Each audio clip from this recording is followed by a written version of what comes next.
I was impressed with that move you pulled. Bang.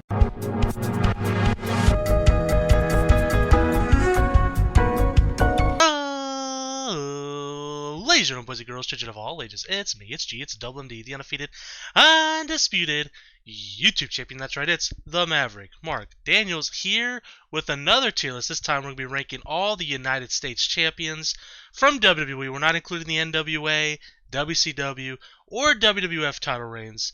We're starting with the ones where Eddie Guerrero was the first U.S. champion, and recorded, I guess, in WWE.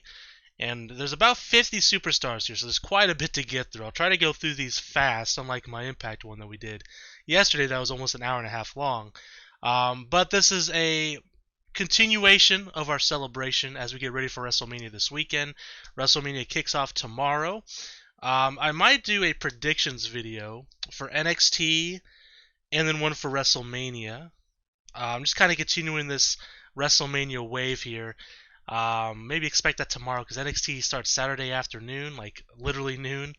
And then, of course, WrestleMania Day 1 and then WrestleMania Day 2 on Sunday. So it should be pretty exciting. Always enjoy WrestleMania. Maybe not fully excited for it yet, but maybe once things start happening, I'll be pretty excited for it. But let's talk about today. So as I mentioned, we have about 50 wrestlers here. I have the U.S. title Wikipedia page on this screen. See, in this instance, it'd be perfect for a third screen. I need to get a third monitor. I will eventually. I just gotta find out a way where I'm gonna set it, because pretty much my entire desk is covered. I got my computer to my left of me, and then my two monitors in front of me. Maybe I could put one in the middle, like on the wall. I don't know. We'll figure that out. But let's quickly go over the tiers here. So of course we have God tier. That's the top of the top, the cream of the crop, the best of the best, better than all the rest. We have amazing, great, good, not so good, and of course jobber, formerly known as garbage in my tier list. But again, when ranking actual people, it felt weird putting them in a tier called garbage. It felt mean, especially I was like, oh, this is probably a nice person. They're just, not being presented, or they're just not very good at wrestling. But it felt a bit harsh to call them garbage. So we're using jobber, of course. Of course, in the God tiers, I mentioned all these tier list videos. It drives me absolutely nuts when someone makes a tier list and they got their Z plus tier and their Z tier and their S plus plus tier and their S tier and their S plus tier, whatever the hell, right? And they put like 90% of their roster in those higher tiers, and then they sprinkle the rest in the lower tiers, right? It drives me nuts. There's about 40 wrestlers here. We'll go about 10 at maximum in the God tier, right? I think that's a fair number.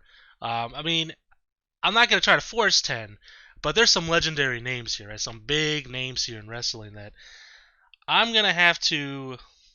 It's going to be tough to pick which ones are going to go up here just by looking at this list here. But to help me out a little bit, like I said, I do have the Wikipedia page over here just so I can see how many reigns they've had and how many days they've had the title, because, man, I can't remember that stuff.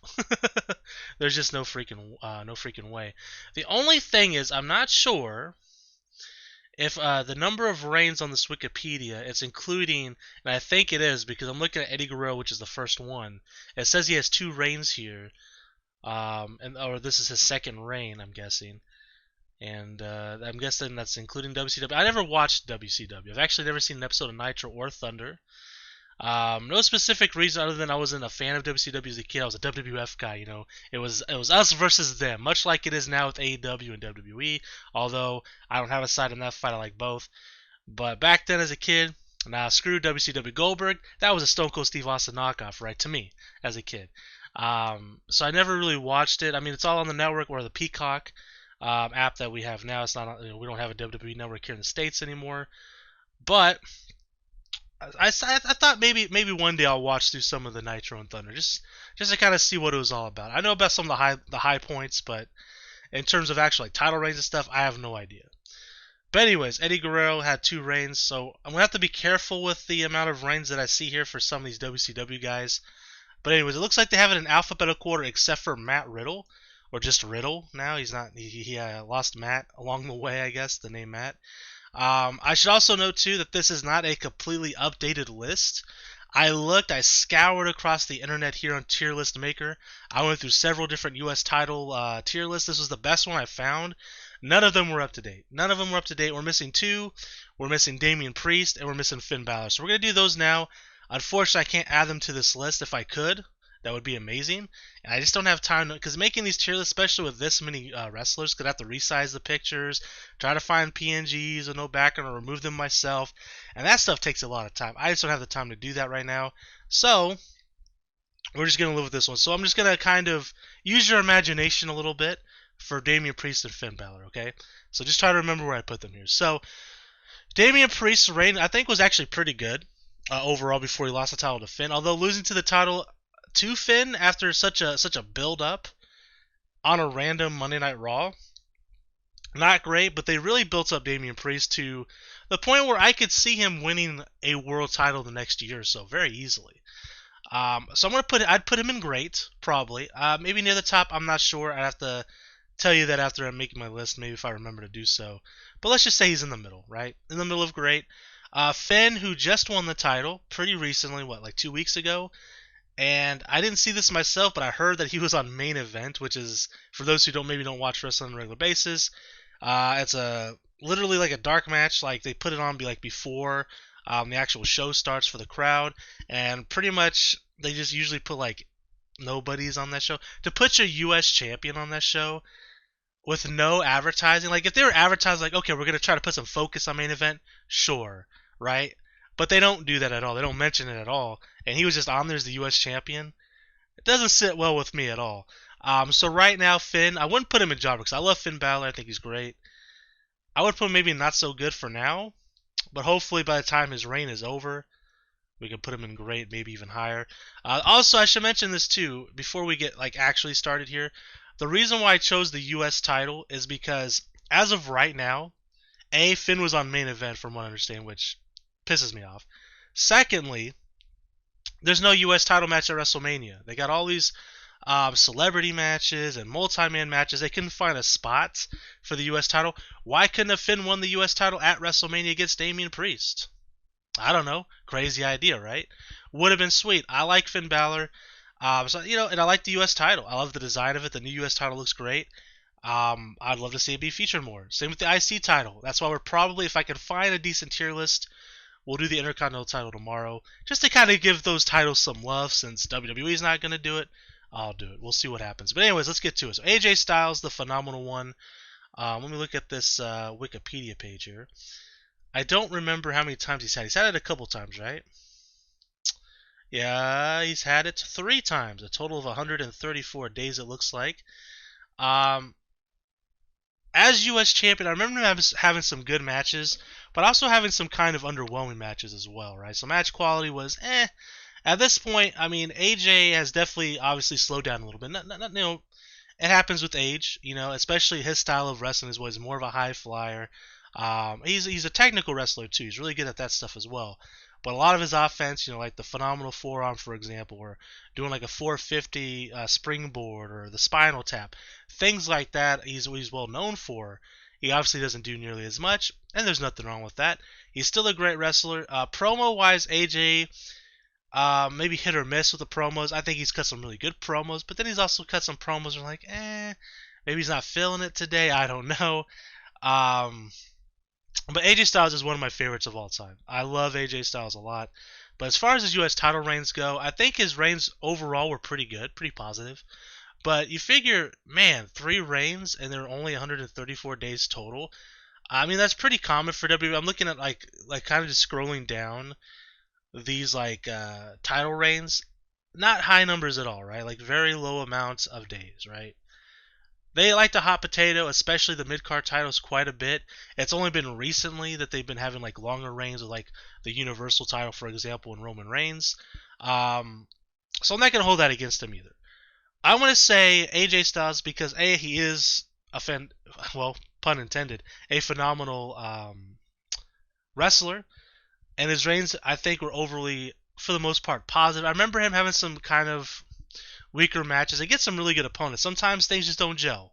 It happens to everybody. Not everybody can put on 5-star Meltzer classics every single night, but he does a good job overall. I'm going to put him in amazing. Not quite God tier for me in terms of his U.S. title reigns. If we're just talking about on merit as a wrestler, he'd be in God tier easily. But we're talking about the U.S. title reigns specifically, and I would say his WWE title reigns were more memorable as well, more memorable. So we're gonna put him in amazing. Next is Alberto Del Rio. As you guys know from the last couple days of tier lists, we've actually talked about Alberto quite a bit. He was in the world title one, he was in the TNA title one, and that was it, right? I'm not a huge fan of Alberto Del Rio outside the ring, inside the ring, and there's going to be some controversial wrestlers on here. We're not going to talk about their outside stuff too much. I'll just say maybe I don't like them outside the ring, whatever. I don't know. We'll just try to gloss over that a little bit. He obviously had some stuff outside the ring that was negative, but even as just a wrestler, as a promo, I never really found him very exciting. As a wrestler, he's not the worst, but he's also not very good. How many U.S. title reigns has he had, though? I'll try to be somewhat subjective here, but just know that he's definitely going in the lower tiers for sure. Let me see where Alberto Del Rio is. He's had 2 title reigns. A total of 12 days between 2 reigns. Are you serious? Now, again, I'm relying on old Wikipedia here, and you know how Wikipedia is. It's always correct, never wrong. But I think that might be right, you know. I remember he won the title from Cena.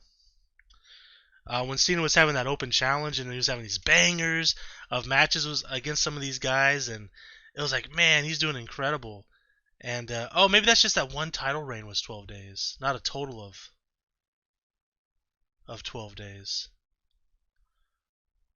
Am I crazy? I guess so. If you scroll up, or if I scroll up, I should say, reign statistics, reign number of days recognized. Oh, see, okay, in my mind, I was thinking, okay, this is how many total he's had as champion altogether. Okay, so that doesn't help as much as I thought it would. Okay. So I'm going to have to look at each individual reign then. So one reign was 12 days. It'll be easier if I just use the search function.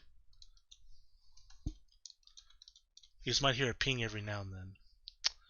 Okay, there's a chart though that does show combined days. Okay. So he's had a combined days of 90 between 2 reigns. One of them being 12 days, the other one being significantly longer. I'm still putting him in jobber. I don't care. He might move up to not so good, but he was going to be in one of these 2 tiers regardless. Just because me personally, I'm not a huge fan of him. I know there's people that love Del Rio or Alberto El Patron, as he's known in other promotions. I've never been a huge fan of his. To me, he was, and I think JBL's on this list too, isn't he? Yes, he is.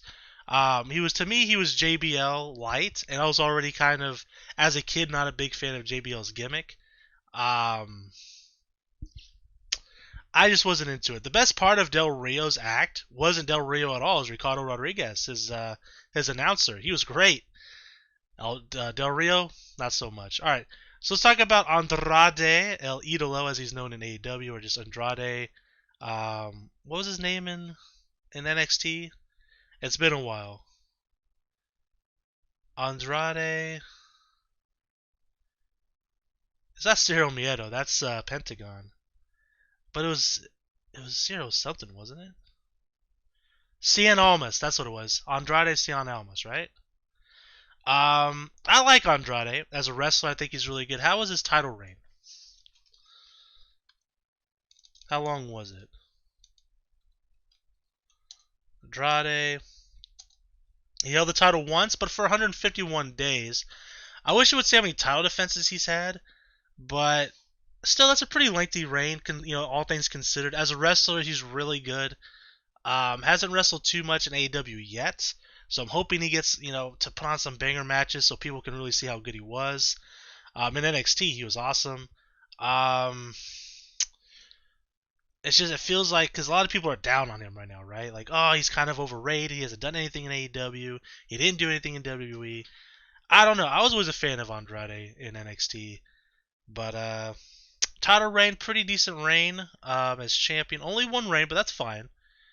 Did he win it from a live event? Wait, really? I don't remember that at all. It says he won it at a live event in New York. Huh. That's kind of cool. I want to put him in good, right? One title reign, 150 days is pretty good. We might move him up to great. I couldn't tell you what matches he had as U.S. champion off the top of my head. Again, I'm not really good about that stuff, so I do apologize for not being like, oh man, his match with so and so for the U.S. title was awesome.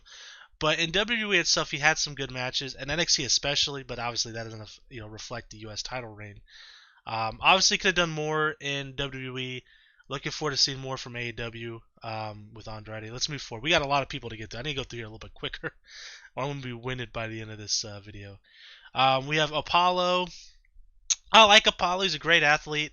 Maybe missing a little bit of charisma. I'm not so certain about his current gimmick, where he's like the Nigerian prince, or he's from Nigerian royalty, whatever that might be. Um, it definitely felt like they're trying to capitalize on Black Panther. He's got that kind of pole arm weapon that he carries around with him. They built him up for a little bit. I was like, okay, cool. They're getting behind Apollo. They gave him Commander Aziz, who they seemed to be pretty high on when they were doing Raw Underground. And then they just never did anything with him after that, right? He's held the title twice, right? Am I wrong in thinking that? Let me let's see. One run. He's only held it once. Okay, so he didn't win it twice.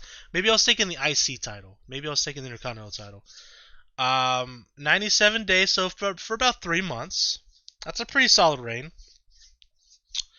All right, I'm gonna put him in good because I like Apollo. He's a great wrestler.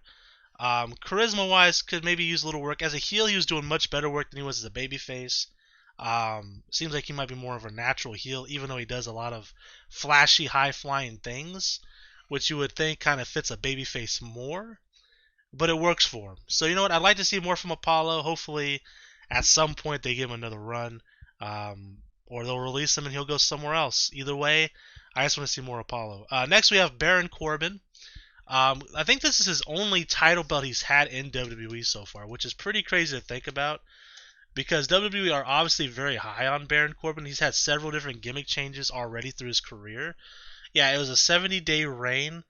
He won it in a triple threat match involving Ty Dillinger. I do remember that actually. It was with AJ Styles too, wasn't it? Yeah, it was. AJ was the last champion. Um, Won it at Hell in a Cell, Detroit, Michigan. I like Baron Corbin. I know a lot of people don't like him. Maybe they think he's a little too boring. I think he's a really good classic heel. Very classic bad guy. Does a lot of classic bad guy things. He does it very well. When he was doing the depressed Baron Corbin or the bum ass Baron Corbin gimmick, where he like lost all his money and he was broke and he was coming out with the button down shirt with mustard stains on it and shit. That stuff was great. That was classic wrestling and stuff that's totally missing from wrestling today. And I loved every bit of it. And then he won the money back, and then it just kind of went downhill from there because now he's not really doing much in terms of like story progression. I mean, now he's got Madcap Moss as a buddy, and his whole gimmick is he cracks bad jokes, which sometimes do make me laugh just because of how crap they are, which obviously is the point. But Baron Corbin, I think, is a wrestler, great. Good move set, a very unique move set. They've definitely protected his finishing move quite a bit as well. The End of Days. I don't think anybody's kicked out of it yet. He's a guy that I could see them definitely putting the world title on at some point. You think it would have happened by now, to be honest, but you think about Money in the Bank this year. He could be a great candidate to win Money in the Bank. I know he's won it before and then lost, thanks to John Cena. But I could definitely see him doing something with the Money in the Bank this time around if he does win it and win the title off somebody. I'm going to put him in good as well. I actually prefer him more, and people are going to hate me for that, than Andrade and Apollo. But I do enjoy Baron quite a bit. Next we have The Big Show. I do like The Big Show. Old Paul White, who's now currently in AEW. He did commentary. I don't know if he does commentary anymore on AEW Elevation. I don't watch the YouTube shows. Just too much wrestling. I don't have time. Let's see. He's held it once. Yeah, he's held it once for 147 days. Respectable amount of days, especially for one title reign. Who did he win the title off of? Oh yeah, he won it from Eddie Guerrero. Okay, Eddie Guerrero. Okay. As the U.S. champion, yeah, that's right. He lost it against John Cena. That was John Cena's like big first victory. I do remember that as well. Big Show's always been kind of underrated as a wrestler, in my opinion. I know he's a bit slower, but here's the thing: I get that some wrestlers just aren't like as exciting or flashy than others in the ring, right? High flyers, more technical wrestlers. That's what's popular today. Wasn't so much when I was a kid. It kind of started around the TLC era with the Edge and Christian, Hardys and Dudleys. Everyone really started getting behind like these high flyers. At least WWF wise, I know WCW had like a cruiserweight division that was pretty hot as well. Um, but Big Show's really mobile for a big guy, especially his size. Not just height, but like weight. And I think he does a really good job playing that giant type of wrestler. And I really think you need guys like that. You want different types of wrestlers, body types, and stature, and wrestling styles. You don't want them all to wrestle the same. They don't all need to do, tope suicidas, diving through the ropes, or 450 splashes, or 630 splashes, or whatever. I like variety, and I always thought Big Show was good as a promo. He was pretty decent, could do comedy pretty well. Sure, in WWE he did too many, face turns and heel turns. That's kind of became a joke after a while. But he was there for quite a while. He did quite a bit in WWE. As U.S. champion, though, I think he had a really good reign. And when you think of overall and the grand scope of things, as far as like WWE, WWF, some of the all-time greats, he's up there. I mean, if he were to go in the Hall of Fame one day, which he would, I really believe that, he could easily be a headliner because of how much he's done in WWE. So, with that, I'm going to put him in gray. A step above these guys. Maybe his title reign wasn't the most exciting, but I thought it was pretty good from what I can remember. And as a wrestler himself, I think he's really good. Next, we have Bobby Lashley, almighty Bobby Lashley. I think he's held the title 3 times because he had it before he left WWE. When his whole little ordeal happened with was it his girlfriend at the time or his wife, Crystal? I'm not gonna talk about it too many details. If you want to Google it, you can. And he ended up in TNA after a while. He did some MMA for a while, went to TNA, and then came back and won the world title eventually, which was awesome.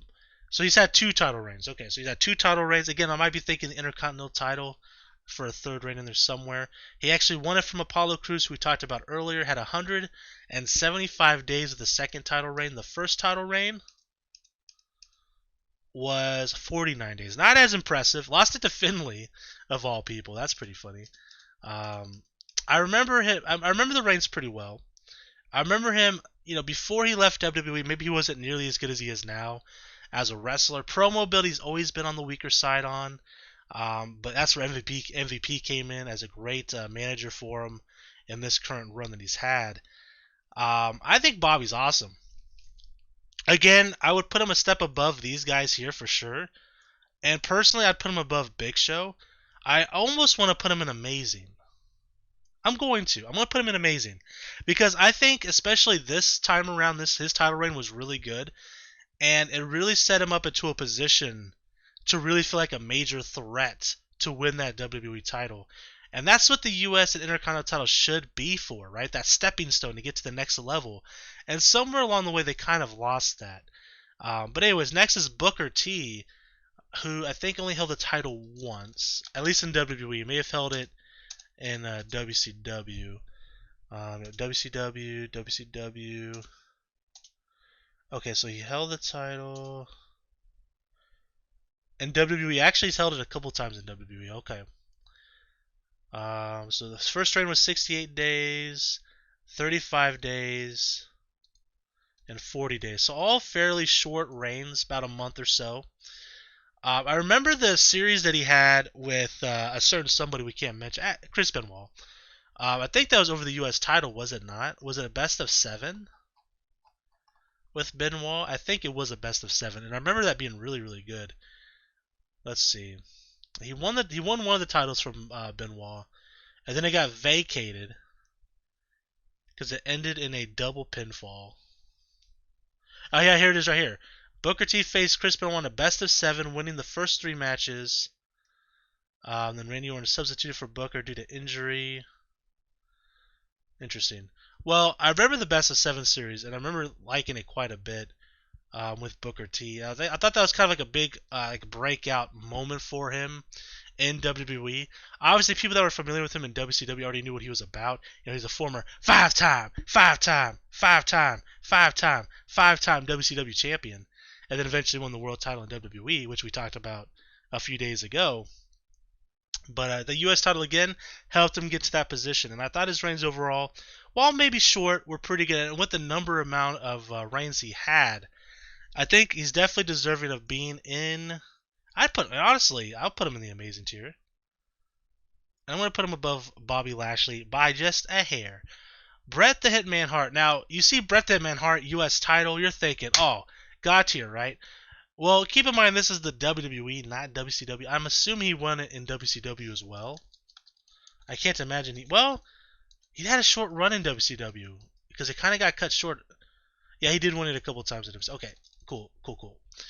But he won this title from The Miz with like it was after he had that really bad WrestleMania match with Vince McMahon.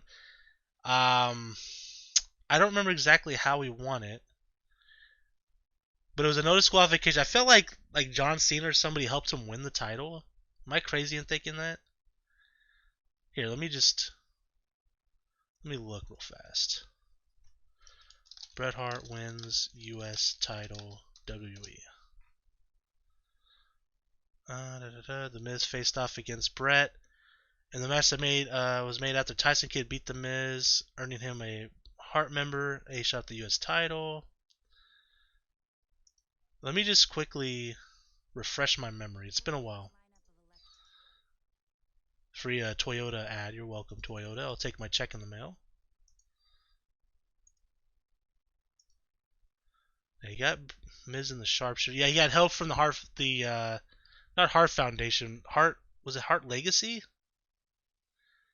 God, I can't remember. It was with Davey Boy Smith Jr. and Natalia and Tyson Kidd. What was the name of their team? It wasn't the Hart Foundation. That was Brett and Jim. I think it was called Hart Legacy.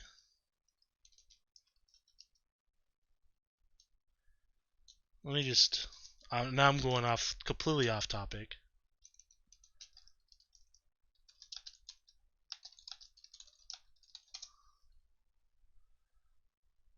What was the name of their team?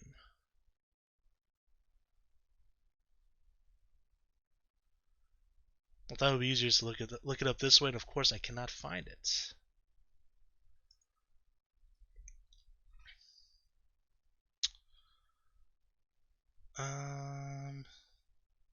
Give me 5 seconds here, guys, because I'm gonna find it. And it's gonna drive me crazy if I don't see what it is.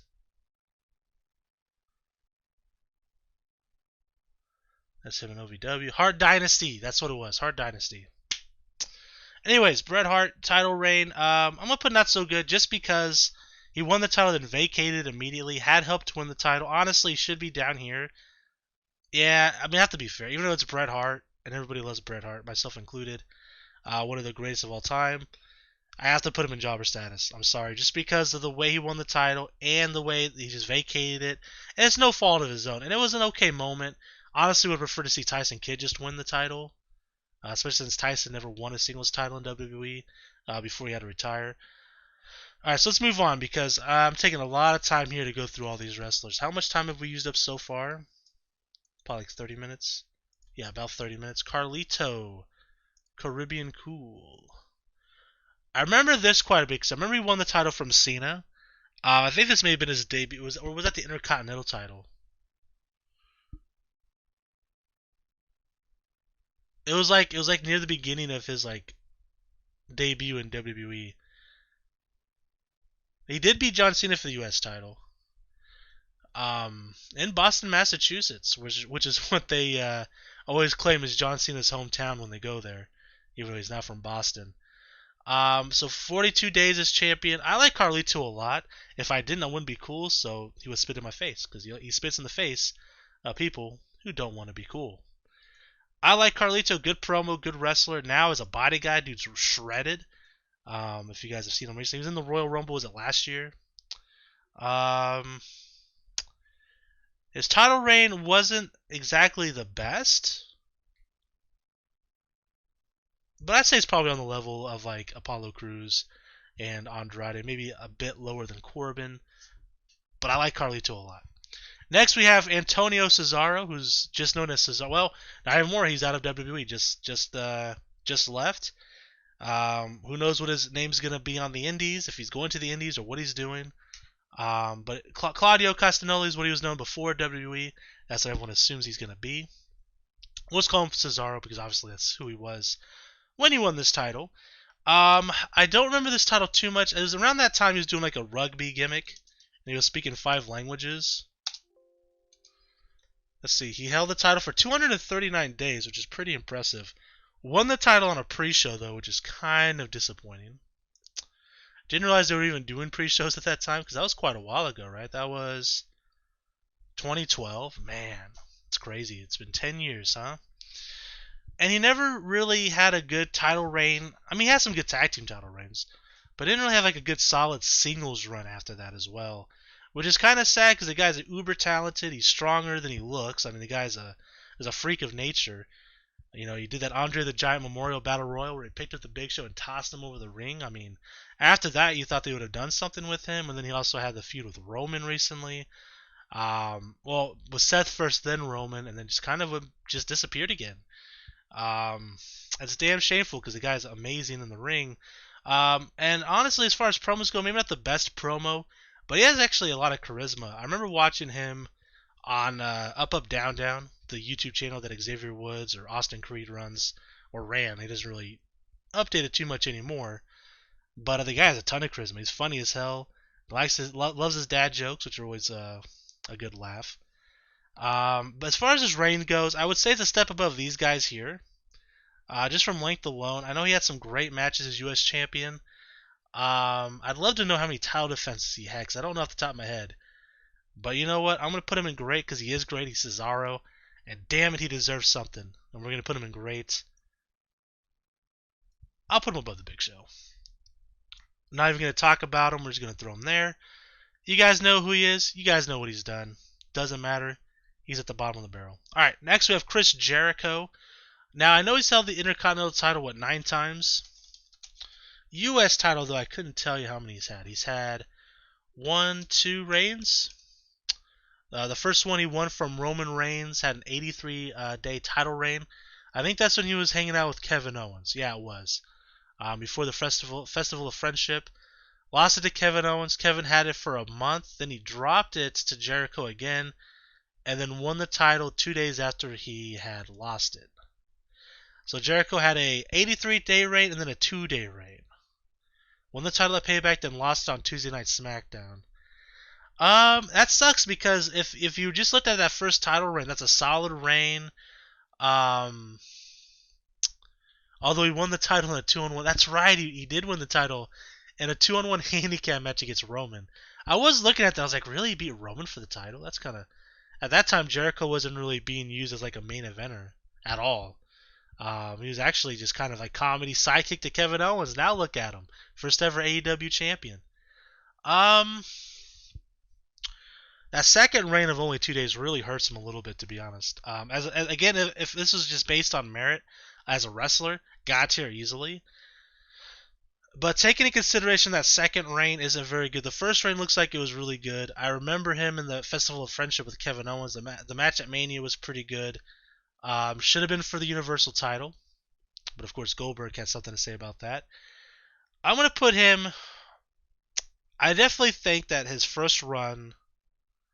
No, I think he's going to be top of good. I think he's top of good. I was going to put him in great. But that second one really holds him down. So I'm just gonna I think good is exactly where he should be. Next we have Daniel Bryan, also known as Bryan Danielson. Alright, let's take a look here. Now I remember him winning the title from The Miz, which was awesome. Yep, he won it from The Miz, held it for 176 days. He's only had 1 title reign, but a big title reign. And I remember being The Miz, his old teacher from NXT. They had a great storyline going into that. Big stepping stone for Daniel Bryan as well to reach that next level, which he did eventually get to by winning Money in the Bank. cashing in on the Big Show, winning the title, and then obviously Wrestlemania happened. Him winning the title at Wrestlemania, the WWE and World title, first beating Triple H and having a wrestle at Triple Threat match against Batista and Orton and winning that as well. Probably my favorite WrestleMania moment of all time, and this is the 38th WrestleMania. There's been a lot of big moments at Mania, obviously. For that one to be my favorite, obviously holds a lot of weight for me. And that all starts because he won that U.S. title. That was like the first big, massive win that he had in WWE. So that definitely ranks very high for me personally. Is he in the God tier, though, as U.S. champion? I honestly think I might put him there. Because I would say his title reign as U.S. champion, considering the heights that he reached off the U.S. title, probably surpasses these three here, for me personally. Again, these guys also... Well, actually, AJ won the U.S. title after the WWE title, I think, so it's almost like a step down. Book, same thing. And then Bobby, like Bryan, winning that U.S. title really helped him get to that next level to be WWE champion. But as far as like an overall reign goes, being 176 days is pretty good. Winning in at a pay-per-view, not a pre-show. He then lost the title on a Monday Night Raw, though, against Sheamus. Man, they really love having Sheamus beat him. That was before Mania, wasn't it? Was that before Mania? Was that when they got bumped off Mania? I think so. I'm going to put him in God tier, though. I don't care what anyone says. As a wrestler, obviously one of the best. Great promo. Has had one of the best careers in WWE history. Now in AEW, having some banger matches. Will eventually win the AEW title, no doubt in my mind. Definitely got to put him at the very top for me personally. Next, we have Dean Ambrose, also known as Jon Moxley, also in AEW. Actually, Daniel Bryan's tag team partner right now in the Blackpool Fight Club, alongside William Regal. I know he had a pretty lengthy run as U.S. champion. It was almost like comically long because he didn't like defend it like ever. I do remember that much. Yeah, he held it for 351 days, won it at Extreme Rules. Also lost his title against Sheamus. Funny enough, he lost in a battle royal. Did he only have one reign? He had one reign, but I mean he's the 10th highest. Has had the 10th highest reign in combined days, and that's including WCW and NWA U.S. champions. The highest is Lex Luger at a combined 950. Then Ric Flair, Greg Valentine, Blackjack Mulligan, and then MVP. So if you're looking at just WWE, actually is 1, 2, 3, 4, 5th. He's the 5th highest. In fact, though, Benoit, this guy here, some of his title reigns may have been in WCW. So I would say he's probably the 4th longest combined days as champion. So that holds a lot of weight. His only U.S. title run, again, when the Shield was going, running wild, brother. He was the U.S. champion. He was kind of like the leader of the Shield at the time. They kind of switched leadership a few different times, it felt like. Because Roman and Seth were both tag team champions while he was the U.S. champion. Great promo as Moxley was a great promo as Ambrose as well. Good wrestler, more of a brawler. Again, he's one of these guys that we talked about a couple videos ago. It's more of like a brawler. You put him in a garbage Extreme Rules match or a hardcore match, anything where he can get down and gritty, get his hands dirty, get his hands bloody. He's gonna deliver big time for you, right? If you're wanting a solid technical masterpiece, he's not that guy, but he doesn't need to be that guy. I like variety in my wrestling just like anybody else. I have to put him up here. Because that's a really good title run, one of the longest combined days as champion. As a single title run, it may be the longest in WWE history. Is it? Is there a statistic on here that would show me that? No, there isn't, unfortunately. But because I'm looking down the list, you have John Cena. We have MVP who has 2 title reigns at 419 days, right? You have John Cena with 5 reigns at 403 days. Sheamus with 3 at 362. Benoit with 5 reigns with 357. Again, could be a mixture of WCW there. And Ambrose with 1 reign, 351 days. So he may be the longest reigning, has had the longest reign period. But again, he didn't defend the title a lot either. Maybe I should knock him down for that. Nah, we'll leave him there at the top just because it is one of the longest reigns. It was a stepping stone because eventually he would get to that WWE title, beating Seth and Roman for the title, which was a huge surprise to me and I'm sure to a lot of others. But he had a good reign as a U.S. champion overall. Felt like a big deal with that U.S. title as well. So we're going to leave him there. I'd put Bryan over him just maybe out of bias.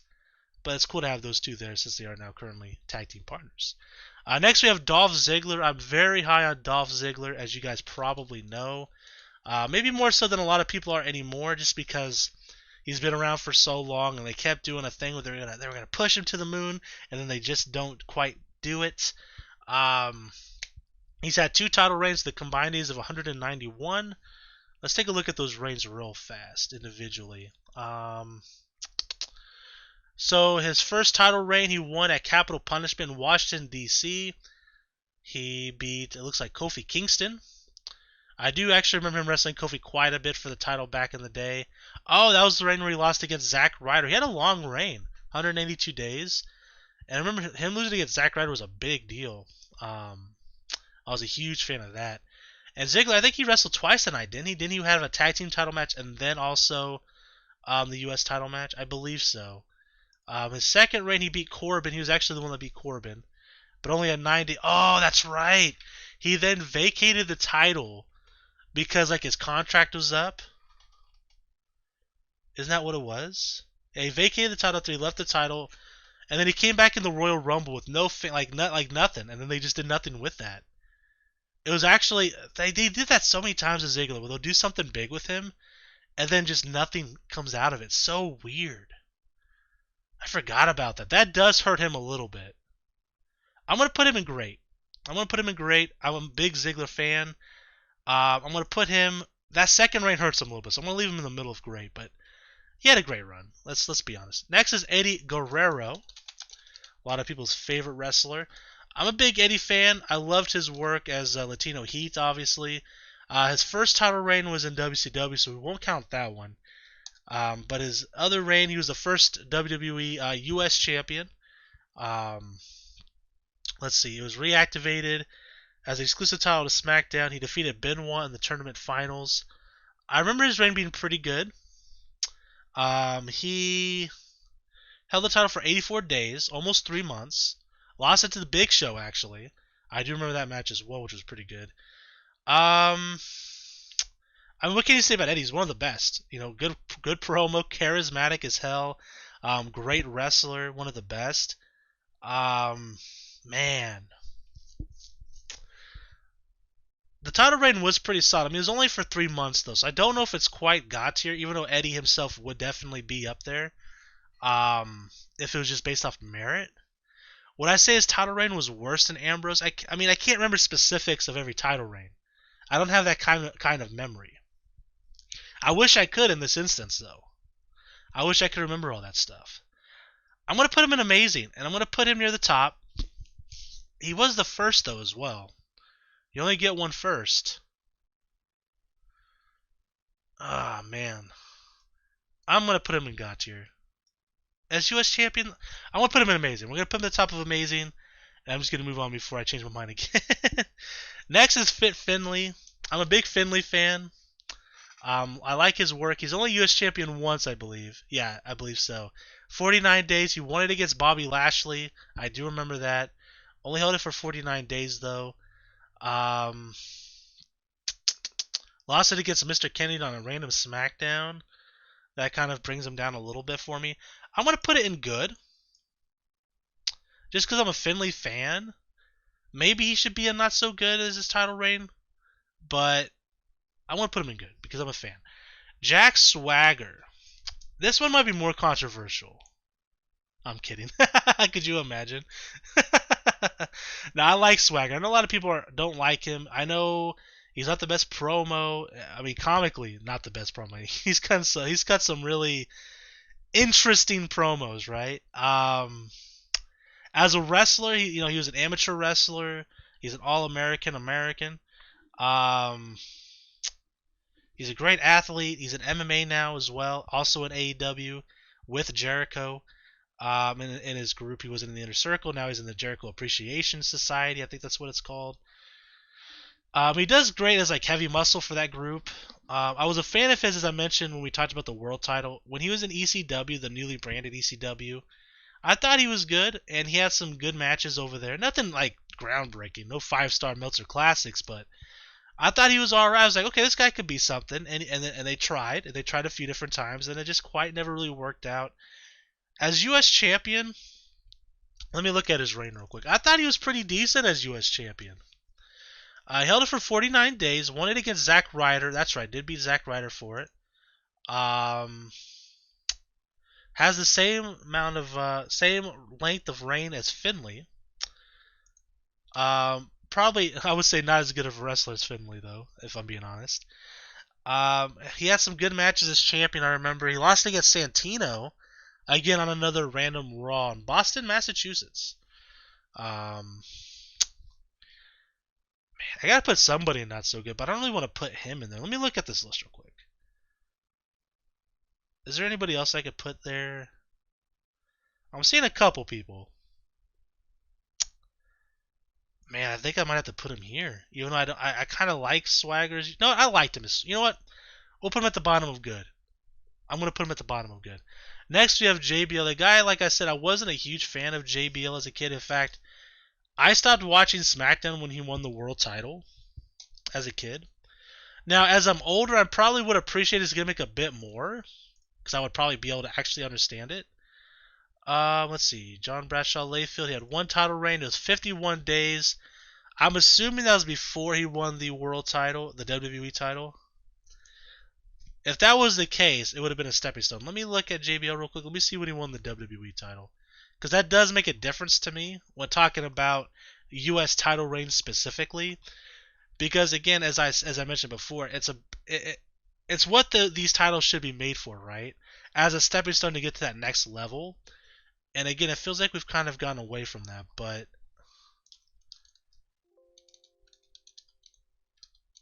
okay, I probably have to go to title history because it's such a long history with the WWE title.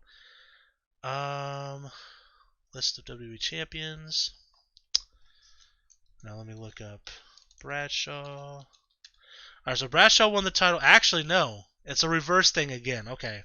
Because he won the WWE title in 2004 against Eddie, and then held it for almost a year. So this is actually the opposite, right? So this is where his career is kind of going on a downswing from the WWE title reign. I remember it being an okay reign, but again, I found Bradshaw very boring as a kid. If I watch his stuff now, I would appreciate it more probably, and I kind of want to. I kind of want to go back and watch his entire run. If I had free time, I probably would. Don't know if I do though. Just because I wasn't a huge fan of his gimmick, I liked him as a wrestler. Him as a part of the Acolytes, was a big fan. Him with the when he cut his hair, became JBL. I just wasn't a massive fan. I liked him as a commentator. That was fun as a commentator. So I'm gonna put him in not so good. Below Jack Swagger, is that gonna upset some people? I'm sorry if it does, but it's all opinion anyways, right? Now we have Jeff Hardy, my favorite wrestler of all time. So I'm probably gonna be a bit biased, but let me look at his title reigns here. He won his first title reign in 2018. So this is again one of those backward steps, but he was getting up there in age. This is before he left. He's only had one title reign. I actually remember this. He beat Jinder. Thank God. He beat Jinder for the title on Raw in Connecticut, and then he brought it back to SmackDown because he was part of the draft, right? I remember it being an okay reign. So obviously I'm a massive fan of Jeff, but this reign wasn't it wasn't breaking new ground or anything. This wasn't like a crazy run as U.S. champion. So I have to put it in good. I'm going to put it a step above Finlay, but a step below Carlito, personally. Next we have Jinder Mahal, who I think may have had 2 runs. Maybe? Let's see. Jinder. No, he had 1.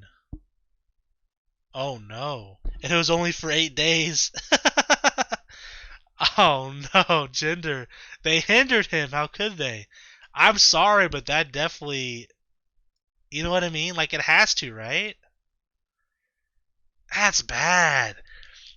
And you know, I like Jinder as a person. I remember when they were doing that Talking Smack segment, every like not a segment, but like the Talking Smack show after SmackDown, with I think it was Renee and Daniel Bryan, and Jinder was on there, and he was talking about his comeback, being fired after being in 3MB, coming back. I was like, wow, he's a really likable guy. He's got a really likable story. And then they made him WWE champion like shortly after. I'm like, oh, that's maybe a little too fast. If they would have made him U.S. champion first and let him have like a good like 90-day reign or something, really prove himself, and then WWE title, it would have been so much better for him. Maybe do the U.S. title reign as a babyface and have him turn heel if you want him as a heel for the WWE title.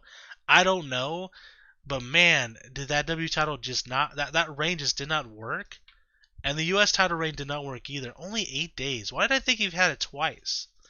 Was I thinking the WWE title reign as well? I don't know, but yeah, he has to go down there with only one reign, and it was 8 days long. I'm sorry, Jinder, but you've been hindered, my friend.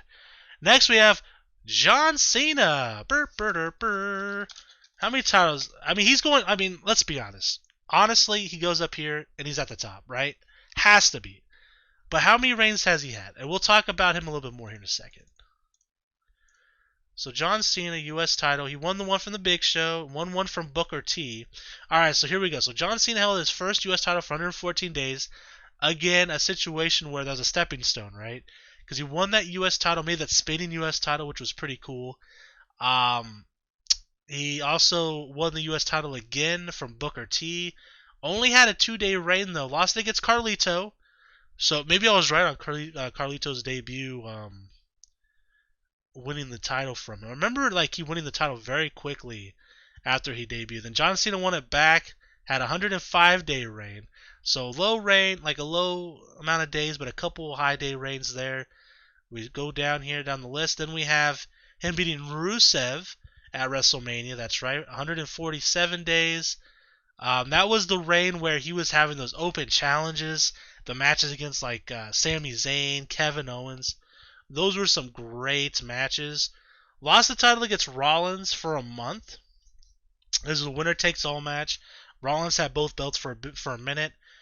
Then this was weird. This was a weird one. So they had Seth Rollins defend both titles at Night of Champions. He defended the U.S. title against Cena first. He lost. Then he wrestled Sting in Sting's second ever match for the WWE title. And then he won against Sting. Also injuring Sting, by the way, in that match, legitimately. To the point where Sting's career was pretty much, it was a foregone conclusion. He was done, right? Completely done forever. And then now he's got a second. I say a second life. The guy's been around forever. He's got another life in AEW. And he's jumping off through tables and stuff. He's crazy. But, yeah, so Cena has some great. Then he lost it against Del Rio. He should lose points for that. No, I'm kidding. That one time, the first title reign was amazing. It was a stepping stone to get to that big, massive Cena push. It was a big part of it. Then that 2-day reign does hurt him a little bit, although it made Carlito, I thought, at the time, into a really top mid-card guy. I really thought Carlito was going to go to the next level, and it just never happened. And then, of course, Cena had that third reign that was pretty long, lost against Orlando Jordan. But really, what really puts him here is that title reign where he was having those open challenges, and he was wrestling, NXT guys and guys all over the country. It was great matches. Really proved himself to be a really good wrestler beyond just the 5 moves of doom. I thought it was awesome. Definitely up there at the top. Possibly the best U.S. champion in WWE history, looking at the list. He's up there, man. He's up there. So next we have Kalisto, who's a person you may have forgotten won the U.S. title. He held it twice, I believe. And I know I said that a couple times was wrong, but I'm pretty positive I spelled Kalisto wrong. Yeah, he had 2 reigns. So he had one 1-day reign against Alberto Del Rio, and then he won the title back after Del Rio held it for 12 days. So let me play this. So Del Rio loses the title against Kalisto at Hell in a Cell. Kalisto loses the title to Del Rio the next night on Raw, right? And then Del Rio loses the belt to Kalisto again in 2 weeks. at the Royal Rumble.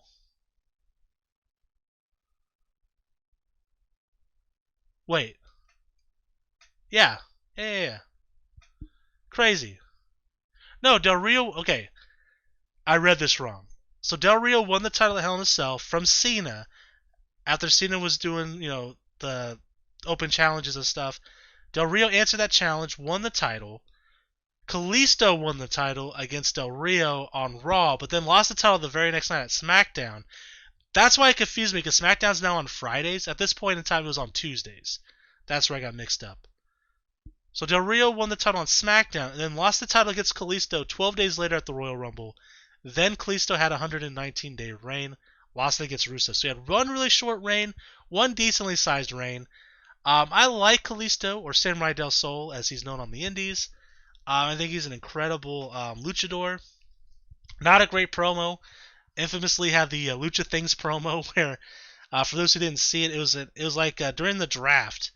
They were like interviewing people, like their excitement or their disdain for being switched to different brands, and he was being interviewed. And he's like, "Hey, I can't wait to go on. I don't know what show, SmackDown, and do some lucha things. Yeah, woo!" And then ran off. It was so bad. It's so funny though. But I like him as a talent. I thought he had some good matches in his second reign as U.S. champion. But ultimately, that first reign, one day, whew, that hurts a lot. And I think that's going to put him a step above JBL. Next, we have Kevin Owens. A great wrestler. I'm a huge Kevin Owens fan. He's held the title a couple times, unless I'm getting mixed up with the... Nope, he definitely held it a couple times. Won it against Jericho at WrestleMania 33. Lost it to Jericho at Payback after a month or so. Then he won the title back from Jericho after Jericho held the title for 2 days. Kevin Owens lost the title to AJ Styles for 16 days, and then won the title back at Battleground, and then had a 2-day reign, losing it back to AJ Styles. So ultimately, not a great U.S. title reign. Although, you remember when he was coming out like the ramp picture of Kevin Owens? He was like the like Captain America Kevin Owens. It was pretty entertaining. But that must have been during his second reign, because the second reign lasted 2 months. But man, he only had a 28-day reign, a 66-day reign, but then a 2-day reign. I can't put him anywhere past good, but I would put him right above Baron Corbin, right below Jericho, I think. Next, we have Kofi Kingston. I'm a big Kofi Kingston fan. I was very excited when he won the WWE title. So Kofi's had 3 title reigns, combined days of 203 days, I believe.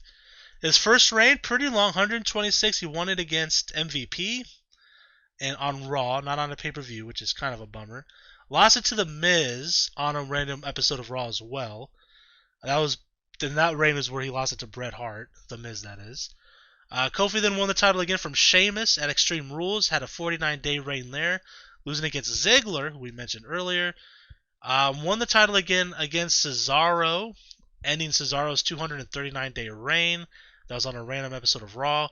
But he was just a transitional champion, because a month later at Extreme Rules, he lost it against Dean Ambrose, who then went on to have possibly the longest reign with the U.S. title in WWE. I remember him having some good matches as U.S. and Intercontinental Champion. So I don't know which ones were which off the top of my head, but I remember some great matches coming out of that. Not like, man, he had one really solid reign. The other 2 were like transitional reigns, right? So again, I think I have to put him in good. And I'm going to put him maybe a step above Kevin as far as U.S. champion goes. If this was overall, maybe I'd put Kevin over Kofi, but I like Kofi a lot as well. Yeah, I think that's what we're going to do there. Good's getting filled up quite a bit there. How's that look on the... It looks fine. You can see everybody on the OBS. Alright, so next we have Matt Hardy. Oh my god, we've been going for an hour. I said I would speed this up, and I definitely did not do that. I remember Matt Hardy's feud with MVP. I think that's when he won the U.S. title. It is. He beat MVP Ending MVP's 343-day reign, had an 84-day reign out of it as well. And that was his only reign. That's a pretty solid reign. Ending MVP, they had a great feud. They were tag team champions, and MVP was the U.S. champion. Then he lost the title to Matt Hardy as well. I want to say Matt Hardy and his U.S. title, one of his only like big single runs he's had in WWE. I mean, he had the ECW title, and WWE's like rebranding of ECW. I believe he was European champion, and was it cruiserweight or light heavyweight? He was one or the other, because he had Shannon Moore with him, I believe, at the time, when he was the cruiserweight or light heavyweight champion, whichever one it was. I think the reign was pretty good. Beating MVP and dethroning that long reign, having such a great feud with MVP as well. He ended up losing to Shelton Benjamin at the American Bash. And then Shelton had a 240-day reign out of that, which is pretty solid. Honestly, I think Matt Hardy's U.S. title reign might be a step above Jericho's. Honestly. Just because he dethroned MVP's long reign and then also had a decently sized reign himself, which then led to a big reign by Shelton, that means something. Now Matt Hardy never went on to win like the world title, but I believe he did win the ECW title after this run. I'm not going to look it up because that doesn't really matter too much because it's not like a real world title. But that was a step above the U.S. title, so at least he got somewhere. And I think this reign is kind of the stepping point to that point. I want to put him there. Maybe above Big Show, even. Below Dolph, though, for sure. Next, we have The Miz. Now, The Miz is a guy who really tries to elevate these mid-card titles when he is champion. Let's take a look at his U.S. title reign. So he won the U.S. title from Kofi. Held it for 224 days. Then he lost it to Bret Hart, which is a shame that loss to Bret Hart really hurts his reign overall because then he just vacates the title. R-Truth ends up winning. Then he ends up winning the title back from R-Truth, having another 90-day reign with the U.S. title. He's more synonymous with the Intercontinental title, where he's held, I think, 8 times. I think he's one away from tying Jericho's record, which I think eventually he will. 2 solid reigns of the U.S. title. His first reign really helped get him to become like a more established star. And if I remember correctly, he at one point had the U.S. and the tag titles together. Maybe when he was teaming with, was it the Big Show? Show Miz? I think it was. I'm going to put Miz a step above Cesaro, actually, and put him in amazing. A step below Bobby, perhaps. Although his first reign was really good. I want to put him, man, I actually almost want to put him a little bit higher. Yeah, just because of length, I feel like maybe he should go higher than these guys. I want to put him below Eddie, though. I'll put him below Eddie. Next, we have Mr. Kennedy. We actually talked about him when we talked about the Impact title, or the TNA title. I remember him winning this title. I don't remember how long it was. Only 42 days. He only held it once. I think this is only single gold he had. Maybe any gold. I know he won Money in the Bank, then lost it to Edge. But I think this is the only the only title he's held in WWE. I don't think he was tag team champion with anybody. It was a 42-day reign. Let me see when he won it. On a SmackDown and a triple threat match against Finlay and Bobby Lashley, and then he lost it to He Who Should Not Be Named, who went on to have a big title reign, which does matter. It didn't go anywhere for him beyond the U.S. title. I thought the reign itself maybe was a little underwhelming, considering Mr. Kennedy was really being built up as like being a big star. You know, he was in the mix with guys like The Undertaker. He had matches against The Undertaker at least. Bobby Lashley. These guys that they were building up. I'm going to put it not so good. And I'm a Kennedy fan. I know a lot of people don't like Kennedy. And I know he has a bit of controversy right now regarding his wrestling school. That doesn't factor anything into me. I always just kind of bring it up because it comes to my mind. But I think his reign overall was underwhelming, considering also it never led to anything more. Well, he did win Money in the Bank. But it wasn't like a great reign. So, I'm just going to leave it where it's at. Next, we have MVP, who I think might be one of the best U.S. champions we've had. I remember his reign very vividly. I remember enjoying his work quite a bit. Was bummed out he never made it as a world champion in WWE. And when he went to Impact, I really thought he would go on to be a world champion there, but then he got injured. I believe he messed up his leg or something, and they ended up giving that run to Bobby Lashley. At least that's what it felt like watching the show from the outside. But he's had 2 title reigns. He had the big title reign for 343 days where he lost to Matt Hardy. And then he ended up being Shelton Benjamin, the guy that beat Matt Hardy, and had another reign of 76 days, losing to Kofi Kingston on Monday Night Raw. If you look at the chart, even compared to WCW, NWA guys, he has the 5th longest combined days as champion. In just WWE alone, he has the highest combined days as U.S. champion. That means something. And I didn't even know that. I know I read that earlier, and I kind of forgot about it, to be honest. It always felt like he was a great U.S. champion, even after all these years, if not like exactly remembering how everything went down. I think he well deserves to be in the God tier. Probably above Daniel Bryan and Dean Ambrose. Just because, like, when I think of the WWE U.S. title, I really do think of MVP. I think of John Cena, and I do think of Daniel Bryan and Dean Ambrose. But MVP is really crowning achievement in WWE is the U.S. title. And he's very synonymous with the WWE U.S. title. So I think he definitely deserves to be in the God tier. Doesn't even look like, by the way, we're going to get to 10. We'll be lucky to get 5. Well, maybe we'll get like 6 or 7. We'll see. Next, we have Orlando Jordan, another guy you may have forgotten, first off, existed, but secondly, had won the U.S. title. I didn't forget. He was part of the cabinet with JBL at the time. So he won the title against John Cena, which was a big deal. He won it on a random SmackDown. Held the title for 173 days and lost it against Chris Benoit, the man who shall not be named. Even though I named him. That's a pretty lengthy reign. That's really like the biggest crowning achievement probably in all of wrestling he's had, not even just in WWE alone. Because, I mean, MVP also had that IWGP, not US, but IC title reign. In fact, I think he was the first ever IWGP Intercontinental Champion, I do believe, which is a really cool achievement for MVP. I'm going to double check to make sure I'm not talking out my butt. Pretty sure he was the first ever champ. Yeah, he won a tournament against in the finals against Toru Yano, by the way, which is pretty funny. For those who don't know who Toru Yano is, he's a comedy character in New Japan. So it's kind of funny that he was in the finals of a big tournament like that. But he's a sneaky man. He can win in many of roll-ups. MVP, yeah, he was the first champion, held the title for 4. I mean, it's not part of this video, but I think it's pretty cool that he won that title. I like to mention it. Anyways, Orlando Jordan. Long title reign, so I think he definitely... But man, was he such a boring wrestler. I'm going to put him in the top of not so good.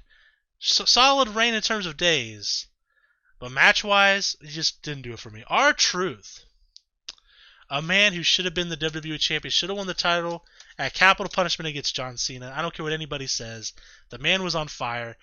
I'm a big R-Truth fan. The guy just does not age. He does not age at all.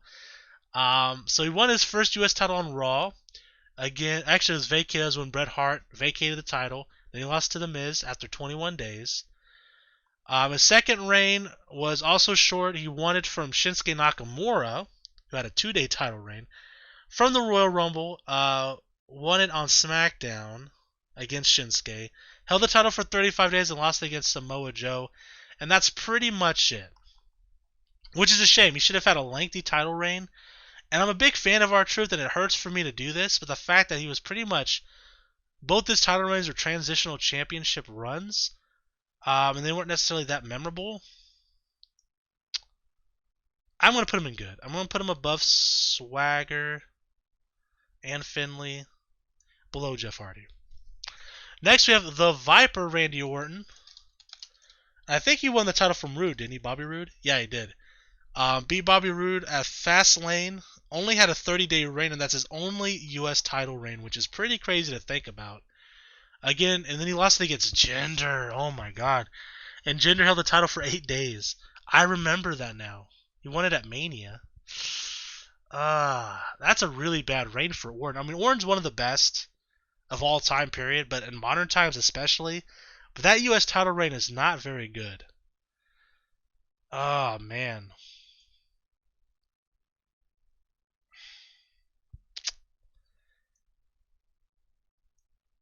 I gotta put respect on Orton, but it's really borderline. Not so good, but he is definitely a step above Orlando Jordan. I'm gonna put him there at the bottom of good. How does that look on the OBS? You guys can still see everything. Nice. Next we have Booyaka Booyaka 619, Mr. Rey Mysterio. And I remember him having some great runs as Intercontinental Champion. U.S. title he won later on in his career. Won it in 2019 in Money in the Bank. Against Samoa Joe, it was a 15-day reign. Lost it against Samoa Joe, who had a 20-day reign. This is when they were playing hot potato quite a bit. And won the title again against AJ Styles. Held it for 31 days. Lost it against Andrade. So again, man, another one of these guys. Great. I love Rey Mysterio, one of the best of all times. His title reigns were not very solid at all. And then he got seriously injured, and that's why they gave the title back to Samoa Joe. That's right. So that's not really his fault necessarily. But that second title reign was just a 31-day reign. Man, that sucks. But I think that's where he's got to be. Next, we have Ricochet, the current Intercontinental Champion, although you would never know it. Considering he lost in like 5 minutes against Austin Aries on Monday. What the fuck was that? Not Austin Aries. Austin Theory. That would have been really impressive, actually. No, Austin Theory beat him in like 5 minutes. Squashed him. And he just won the IC title. Anyways, I love Ricochet. He's probably my favorite high flyer today. The guy's phenomenal, incredibly talented. Maybe promo is a bit of a downside for him. But maybe if he played more of a cocky heel. I've seen him play like a cocky heel in like PWG. Well, yeah, he was King Ricochet. Was that in PWG? He used to do a People's Moonsault, which was really cool. It doesn't matter. He's always been great. I've always liked Ricochet. But his title reign, he had one title reign. It was 21 days. Won it from Samoa Joe. Lost it against AJ Styles. And it looked like they're going to do something with it. If I remember right, this is when AJ Styles like approached him and was talking shit, and then Ricochet just slapped the shit out of him. Like he was Will Smith on Chris Rock. Boom! Right across the face, right? And then they did nothing with him. This really breaks my heart, man. But I have to put it here. I have to. And unfortunately, it looks like we're probably going to put the Intercontinental title reign that he has in there as well. What are they doing with Ricochet? They're wasting him. The guy's phenomenal. Next, we have Bobby Roode, another guy who they kind of dropped the ball with a little bit. Though, in fairness, he is a bit older. He's in his 40s. Is it Robert Roode? Can I not spell Roode? There we go. I was using an H, that's why. Alright, so Bobby Roode won the title. That was vacated. That was when Ziggler surrendered the title. So he got the title by beating Jinder Mahal in a tournament. Big accomplishment there. Won it on a SmackDown, lost it against Randy Orton, who then lost it against Jinder. I thought it was great when he won the title. I was very excited for it, but ultimately it was a very underwhelming title reign. So unfortunately, again, I have to put him with Ricochet. I'm going to put him ahead of Ricochet just because he held the title longer. Man, Bobby Roode's a guy that you could have made as your top heel on Raw or SmackDown. The guy can cut a promo. He can work. The guy's a great wrestler. I don't want to talk about it. Next is Roman Reigns, who held the title once for 106 days. I do remember him having the title. He was carrying it over his shoulder like he didn't give a damn about the title, but damn it, he had it. Then, of course, he lost it against Jericho in that 2-on-1 handicap match we mentioned earlier. He was okay as U.S. champion. It's an okay reign. Lost it. He was kept strong on loss because he lost in a handicap match. You always got to make Roman look strong. That's rule number 1. I'm going to put him up here. I'm going to put him behind Carlito, I think, as far as the U.S. title reign goes. Next is Rusev. Another guy that they dropped the ball with, in my opinion. Could have been a main event guy for sure. Now he's Miro in AEW, and he's kind of disappeared. Had a great TNT title reign and then disappeared. So he's had the U.S. title twice, both pretty lengthy reigns. One he had for 146 days. Lost against Cena at WrestleMania. That's when he came out in the tank with Lana, which was an awesome entrance. He also had the title after he beat Kalisto, and I do remember him was that when he put the accolade on, which was like a camel clutch, and leaned all the way back? And I think so. It was pretty good looking accolade. 126 days, and he lost it against Roman Reigns. A good opponent to lose it against, too, to be honest. I think Rusev's title reign, honestly, both reigns were great, and that's where we're gonna put him. I'm gonna put him ahead. Honestly, I'm gonna put him at the top of great. Almost amazing. Almost. If he would have won the WWE title afterwards, I probably would have moved him up. Next, we have Samoa Joe, another kind of disappointing run in WWE. Granted, he was riddled with injuries. I mean, he's a big guy. He was, in his 40s. It was bound to happen, but it still sucks. You know what I mean? He held the first U.S. title reign. It was 75 days. Lost it against Rey Mysterio, as we mentioned earlier. Then won it back from Rey Mysterio because Rey Mysterio got injured, and then dropped it to Ricochet. The second title reign was only 20 days. First run was definitely better. 75-day reign isn't bad. He had some good matches. Man.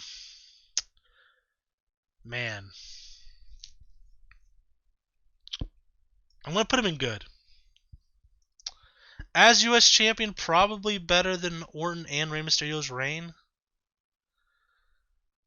Honestly, I have to say Swagger's U.S. title reign may have been better. And I know that's weird, but I think it was. Santino Marella. If I can spell it right. Oh, there we go. Santino Marella. Okay, so he held the title for 167 days, which is a pretty good reign, honestly. He won it against Jack Swagger, and then lost it against Antonio Cesaro, who held the title for 239 days. He lost the title on a pre-show, though, on SummerSlam. Well, SummerSlam is the second biggest pay-per-view. We all know it's a Royal Rumble, but SummerSlam is the party of the summer, the WrestleMania of the summer. But we know Royal Rumble is really number 2. It doesn't matter. That's a pretty good title reign. And I like Santino. I think his comedy is good. His wrestling is good. Maybe a little too goofy with the Cobra, but Mick Foley had Mr. Sacco. You know what I mean? And can't be fine with one and not the other. I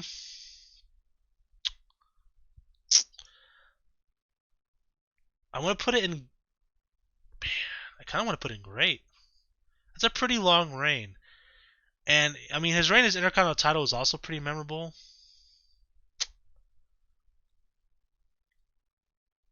Yeah. Just for the length alone, compared to a lot of these other guys who didn't get a very long reign, or they had multiple reigns and none of them were too long and not as memorable, I'm going to put him at the bottom of great. And that might rub people because, I'm putting him above Jericho. I'm putting him above Kofi. Andrade, Kevin Owens, Jeff Hardy. Trust me, that hurts me even more than it hurts you. Roman Reigns, Randy Orton, Samoa Joe, Rey Mysterio, right? But we're talking strictly U.S. title reigns here, right? And I think it's well-deserved. That's a really good reign. And then when he did lose the title to Antonio, even though it was a pre-show match, Antonio then held the title for 239 days. So that was a pretty good run there for the U.S. title. I'm going to say he deserves to be in the great tier. Next is Seth freaking Rollins, and I think he's only had one U.S. title run. It was relatively short. Yeah, it was that 30-day reign when he lost to Cena, or he beat Cena, then lost to Cena, and then Del Rio won the title. That alone should put him. Seth Rollins, it's your fault, damn it, no. Unfortunately, winning the title in a winner-takes-all match was pretty big. But the way he lost the title, again, I mentioned it earlier, he lost the title against Cena and then won his WWE title match against Sting in the same night. It was so weird. It was backwards, right? It was such a but they wanted to get the U.S. title but not the WWE title off of Seth Rollins. Honestly, this is what they should have done. They should have done a triple threat match, and they should have done the first match, like 2 matches, triple threat match. First one was for the U.S. title, second for the WWE title, right? You have Cena win the first one, and then you have Seth win the second one. Right? I don't know. Plus, you also could have Sting, rest a little bit more if he needs to rest. Maybe Sting wouldn't have got injured in that match either. I don't know. But So anyway, Seth Rollins' U.S. title run, unfortunately, well, just because the way he won it was a winner takes all match makes it kind of like bigger, right? Like that's a big deal. Although losing it only after a month, I think it's a step above Roots title reign. Maybe I would say a step above Rey Mysterio when Rey Mysterio had 2. Step above Randy. Randy's reign was only 1 reign, not very strong. Samoa Joe's reign wasn't very good. I'm gonna put him behind Swagger, just for the U.S. title reign. Next is Sheamus. Now Sheamus' last U.S. title reign was awesome. He was having some banger matches, man. But he held the title a couple times, I think. So he won his first. Yeah, he won his first one against Daniel Bryan. Held the title for 48 days. Lost against Kofi. He dethroned Dean Ambrose, which is a big deal because again, Dean possibly the longest title like singular run with the U.S. title in WWE. That's a big deal. He ended that reign on a Monday Night Raw, which is a little weird, and it was in a battle royal. But still, dethroning Dean is a pretty good deal. Plus, he held it for 182 days. Lost it against Rusev, which started Rusev's big run as U.S. champion. So that's another good loss for Sheamus. That actually meant something. Then he won it again against Riddle at WrestleMania 37. Held it for 132 days and again had some great matches. Lost it against Priest, which gave Priest a pretty big rub. And then Priest was being built up, held the title for 191 days. So I think Sheamus had a really good run as U.S. champion overall. I think he belongs in great. You know what?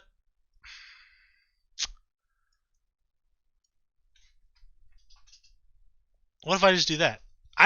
Honestly, here's the thing, right? I think Rusev's U.S. title run is definitely above all these guys, right? I think everyone would probably agree with that. I think so.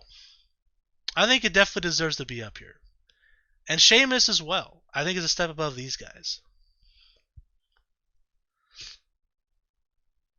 And honestly,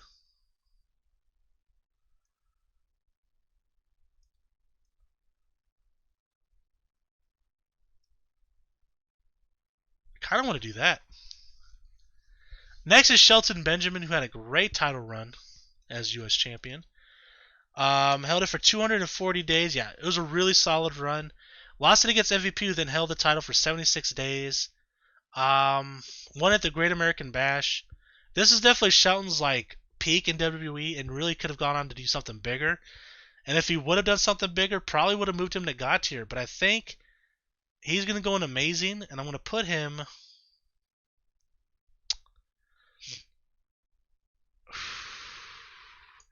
above AJ, but below Sheamus.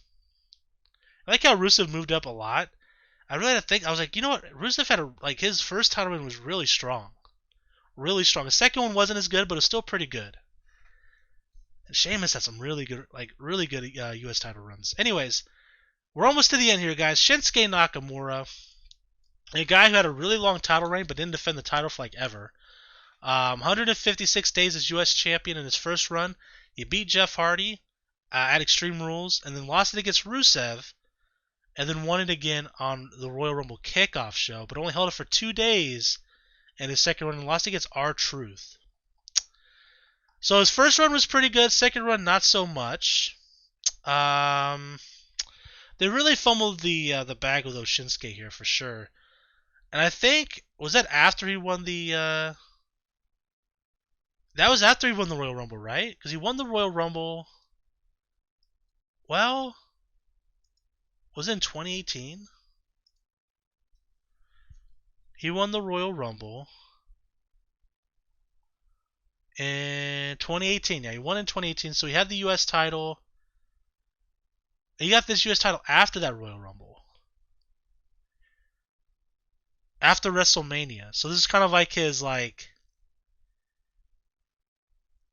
here's your, you didn't win the WWE title at WrestleMania. Here's your second prize, your second place prize. You get the U.S. title. Yay! And he did okay with the U.S. Championship. But that second run only being 2 days, and then lost it. No disrespect to R-Truth, but at the time R-Truth wasn't really a main event guy, Lost against R-Truth. It was just such a weird scenario. I love Nakamura as well. He's one of my favorites of all time. Is Nakamura. Big fan of his work in New Japan. Loved his stuff in NXT. Not a huge fan of his WWE stuff, although him winning the Royal Rumble was hugely hyped for me. But man, I'm gonna put him here in good. I'm gonna put him above Samoa Joe for sure. I think I put him there, man. I think below Seth Rollins, even though his reign was probably better than Seth Rollins' reign, but he won the title in a winner-takes-all match against Cena. That's a bigger deal than than winning against Jeff Hardy in 2018. No offense, Jeff Hardy's my favorite of all time. I must say that, but I think that's just a bigger deal. So I'm gonna put him there. Next is Zack Ryder, who had one reign as U.S. champion, as well as one as the Intercontinental champion. So him winning this title was huge, right? He beat Dolph Ziggler at TLC. The crowd was red hot for him. I was red hot for him. Man, Zack Ryder was on fire at this point. And then they did the thing where he came out. I think it was through the crowd with CM Punk and Daniel Bryan, because CM Punk had been WWE champion. Daniel Bryan won the world title, and then Zack Ryder won the U.S. Like, oh man, all the fan favorites won their titles, right? And they came out to the ring together. I was like, wow, this is going to be a big deal. Then he held the title for only 1 month. Lost against Jack Swagger. Got knocked off the entrance ramp by Kane when he was in a wheelchair, and never to be seen again really for a while. Then of course he did the bringing back the tag team with Kurt Hawkins. He won the tag titles, and then he won the Intercontinental title in that ladder match, which nobody saw winning. Then he lost the title like 2 days later against The Miz. So they really dropped the ball with Ryder, in my opinion. I'm a big Zack Ryder fan, bigger Matt Cardona fan. I think he's doing great stuff right now on the Indies. Probably the hottest wrestler on the actual Indies. Obviously AEW is a real, as a company. If you count just Indies, Matt Cardona's got to be the hottest guy on the Indies, right? Definitely up there. So he's doing tremendous work. It's been a lot of fun watching him do a lot of crazy stuff in like GCW, Impact. NWA is the NWA champion currently. But as far as his U.S. title reign goes, very exciting win. Huge win against Dolph Ziggler. And then a very disappointing run overall, just because it was so short. Lost it against Swagger, who had a pretty solid run. But that win was huge hype for me. I'm going to put him up here.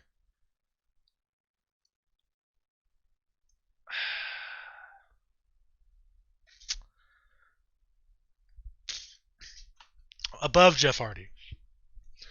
And really the only reason why is because the win being so hype. I think then he hugged his dad afterwards as well. It was a good moment. I think, yeah, I'm going to put it up there in good. It definitely doesn't go below good. It's not quite great. I think he belongs there. Next is Matt Riddle, or Riddle. Again, he lost his first name, as unfortunately a lot of wrestlers become victim of. He won the title from Lashley, which was a pretty big deal. It was a triple threat match with Morrison. He held the title for 49 days, lost against Sheamus, who had a great run coming out of that match. Riddle's great. Did Keith Lee get injured, and that's why Riddle won? Was the plan originally to have Keith Lee win the title? I feel like that's true. Doesn't matter. Won the U.S. title. It was kind of a launching pad for him, because from there, shortly after, it became RK Bros with Randy Orton, which has been a huge deal for his career. He's been hot with Orton, and the crowd's really behind them. I'm behind him. A huge fan of Riddle. Have been for quite a while. Even when he was wrestling on the Indies, wrestling for Evolve. I believe he did some PWG matches, if I'm not mistaken. Riddle was on fire on the Indies before he came to WWE. But I'm a big fan of Riddle. Love this stuff in NXT as well. He's funny, great promo. Well, I say great promo. He's funny. I don't know if the promo, he's not an articulate speaker, but it works for his character. So I would say, yeah, great promo for his character. Phenomenal wrestler. Wrestles barefoot. He does crazy shit not even just barefoot. He doesn't wear knee pads. The guy is insane. He's absolutely insane. I'm gonna put it in good. I'm gonna put it above Joe, below Nakamura. I think that's fair. And that's it. We finally did it, guys. My God, this has been a long tier list, an hour and a half again. I was worried about putting too many people. You know what? Let's just go ahead and do this. I think it's fair. I almost want to put The Miz up there as well. He's so synonymous with that U.S. title. I feel like that run really solidified him. I think Rusev stays in amazing. If he would have won the WWE title, I would put him in God tier. So we got 6 in God tier. I think that's fair. I think that's fine. I was already borderline with Eddie anyways from the beginning. The Miz, like I said, that his first U.S. title reign was just so good. I know, did he have a really short reign? Is that why I put him lower on the list? It's hard to remember. He had 2 reigns. Yeah, that's right. That's right. He had that big reign, but lost against Bret Hart. To be fair, he got jumped by Bret's family members, right? We had to look that up because I couldn't remember who did it. It was the Hart Dynasty. So they kept him strong coming out of it, I guess. He shouldn't have lost against Bret Hart. And then he won the title back against R-Truth, and then lost against Daniel Bryan, which was a big deal. Big launchy pad for Daniel Bryan. You know what? I'm keeping him in the God tier. I'm keeping him in the God tier as U.S. champion. As Intercontinental champion, spoiler alert, he would definitely be up here as well. I'm going to try to do an Intercontinental title one tomorrow. It's going to be tough because it's going to be a lot longer because, I mean, the Intercontinental title has been around since what? The 70s? The 60s? I mean, Pat Patterson was the first Intercontinental champion. I know that statistic off the top of my head.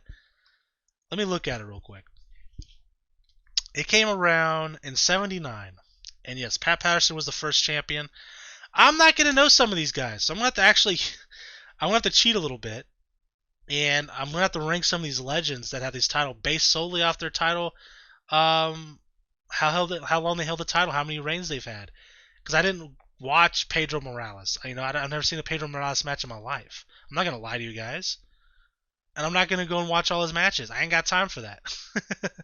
So, it's going to be what it is. I'm going to try to judge them fairly based on their reigns. They're probably going to be closer to the middle. Maybe they deserve to be at the top. I don't know what to tell you guys. But look forward to that. There's been 182 different title reigns. 88 different Intercontinental champions. So, a little bit longer than this video probably. But it should be fun. There's a lot of talented wrestlers, a lot of great Intercontinental title reigns over the years. So I'm looking forward to doing that one. Giving some love to the mid-card title since WWE won't do it during WrestleMania. Damn it, I will. I spoke an hour and a half on U.S. champions in WWE. Probably a lot of filler. Some stuff I had to look up. Try to do some of this stuff based off memory. I think this list is fairly fair, although you guys will probably disagree with me on some of them. It's a tier list, and there's over almost 50 wrestlers here. I'm not going to match anybody. We can all make our own tier list, and nobody's going to match. It's just never going to happen. But I think everyone can agree for the most part. The people in the top of the God tier, maybe with the exception of the Miz, maybe more controversial, I would say possibly deserve to be up here. I think that would probably be universal across the board. Maybe Eddie's pretty beloved. I think Eddie would be in most people's top of the tier. Dean's, maybe since he didn't defend the title a whole lot, maybe wouldn't be up here for people. I think MVP definitely would for most people. Bryan probably would be. Cena definitely. Although a lot of people just hate Cena, so maybe they put him, a couple notches below because he's overrated. I don't know. Let me know who your favorite U.S. champion in WWE has been. Personally, for me, even though I did a tier list here, I would definitely say my favorite was definitely Cena, and it probably does reflect this tier list in terms of favorite reigns. I think it's probably accurate in my interpretation of watching it. Again, it's hard for me to remember exactly, the matches they've had as U.S. champion, whether they were defending the title or wrestling for the title. I can't remember all that stuff. I can remember some of their matches individually and think, oh, yeah, he had some great matches with so-so, but was it for the U.S. title? I couldn't tell you. This is the best I can do. I'm just going to be honest. I don't remember all that stuff. But thank you guys so much for watching. Tomorrow, look forward to an Intercontinental title tier list. It'll probably be 2 hours long. We'll see. Until next time, I am the Maverick Mark Daniels. Bidding you farewell, peace, and one love. Bang!